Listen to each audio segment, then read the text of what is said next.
Now, we have seen much of the US media work overtime to discredit themselves with their coverage of the Kyle Rittenhouse case. The misinformation about what happened before and during the trial cannot be put down to mere incompetence. There was a deliberate campaign to push a particular narrative. So when the jury hearing his case found that he had acted in self-defence and acquitted Rittenhouse on all charges, there was mass shock and sadness among the ignorant left. Justice prevailed against what seemed to be a relentless disinformation campaign by left-wing media outlets. Earlier today, I spoke to US political commentator Siraj Hashmi about the significance of this case and the media's role in pushing fake news. Siraj, thanks for joining us. Can you tell me what pertinent information did the media get wrong in this case? Rita, the media got basically everything wrong. If the media actually did its job, people would actually know what the facts were of the case. But because they didn't, you have people protesting the verdict, and you have the President of the United States basically saying how upset he is about the verdict. If they had watched even a second of the trial, they would know how wrong they were. So someone who's exclusively watched, say, CNN or MSNBC, how were they misinformed about what really happened in this case? Well, for one, they painted Kyle Rittenhouse as a white supremacist terrorist who went out of his way to try to kill people when that is clearly not the case.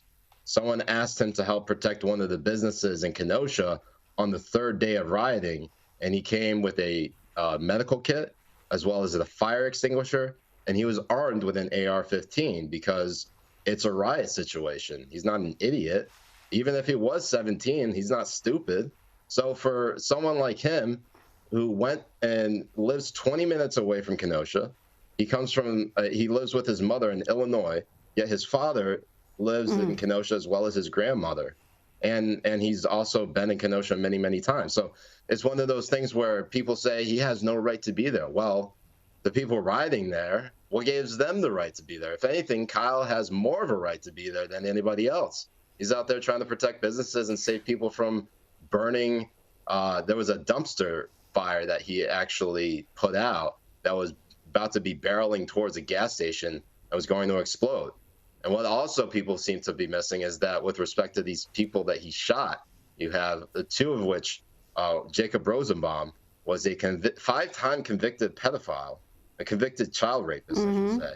And the other gentleman, Joseph Huber, I believe that, or Anthony Huber. I'm mixing up the first name, but Huber, he was convicted twice for domestic violence. And the third individual that he shot and wounded, that individual is actually pointing his loaded handgun directly at Kyle before Kyle took any shot, wounding him in the arm. So these are facts that are just completely missed. Of course, I should state the fact that the two individuals that were killed by Kyle Rittenhouse specifically chased after Kyle and lunged for his weapon. So, one of which actually also struck Kyle Rittenhouse in the head twice with a skateboard, which is a deadly weapon. There was just a story this past week where someone died after being hit with a skateboard in the head. So, I mean, the fact that all of this is somehow not portrayed in the media on CNN or MSNBC, they would think that Kyle Rittenhouse is a straight-up Ku Klux Klan member, Nazi, going out of his way to kill. Actually, what's also interesting is the fact that they actually did not, a lot of media outlets, particularly CNN and MSNBC, never mentioned the race of the individuals that Kyle Rittenhouse shot. In fact, Glenn Greenwald actually reported that some of the major news outlets in Brazil were reporting that Kyle Rittenhouse had shot three black people, killing two of them. All three of them were white. Not just Brazil, Siraj, not just Brazil. We had the Independent in the UK make the same mistake before they corrected it. So exactly. Absolutely, these misconceptions are from the US out there. media to the rest of the world. Oh, absolutely. And often we get the CNN version of what happened, not the Fox News version in most countries, including Australia. Now, we've already seen polling that shows only 11% of Republicans trust the media. What is the coverage of this story going to do in public trust in the fourth estate? I think it'll open the next generation's eyes to how horrific a lot of the media coverage is. And hopefully we'll wake up a lot of people to the idea that corporate media is not in it to tell the truth. And in many cases, they are only in it to make money. And when it comes to certain narratives, they want to obfuscate the truth. They are trying to omit things that will make you better informed.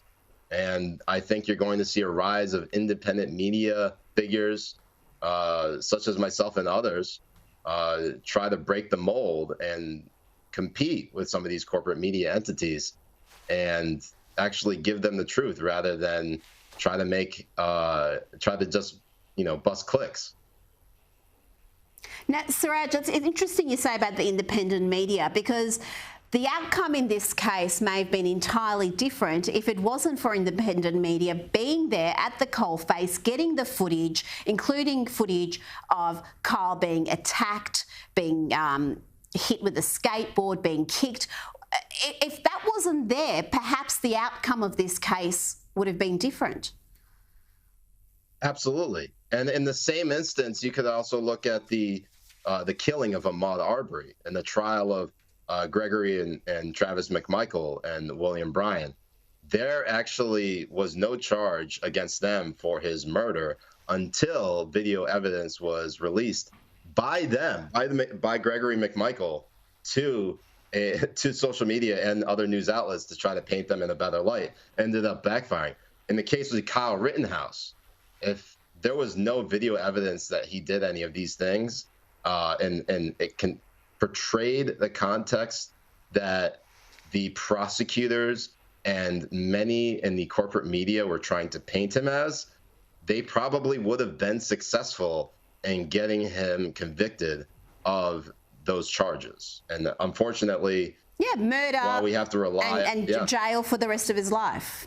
Jail for the rest of his life. Absolutely. Now, just lastly, I want to ask you about what happens next. We've seen this child, well, I say child, he was a teenager, he's now an adult, being defamed from everybody from the president down. Even after the verdict, I saw on television in the US, this Kyle Rittenhouse being called a white supremacist and a murderer. Do you believe he's now going to pursue legal action against the people who have defamed him?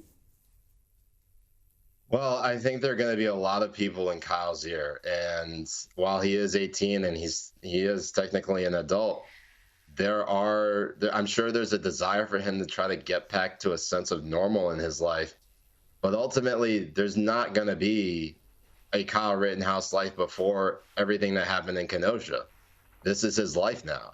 So if he really wants to go down that route, there's a trade-off to this. I mean, there are going to be people who are going to try to grift off of him and try to take advantage of him. You're already seeing it. There are people who are trying to grift off of his celebrity. And while there's nothing wrong with trying to connect with Kyle and try to get his side of the story and how he went through all of this, there are definitely going to be individuals out there who have far more malicious motives in mind.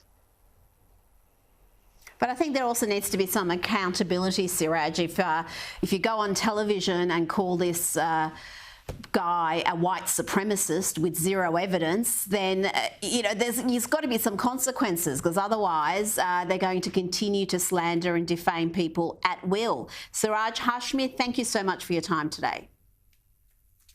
Thank you, Rita.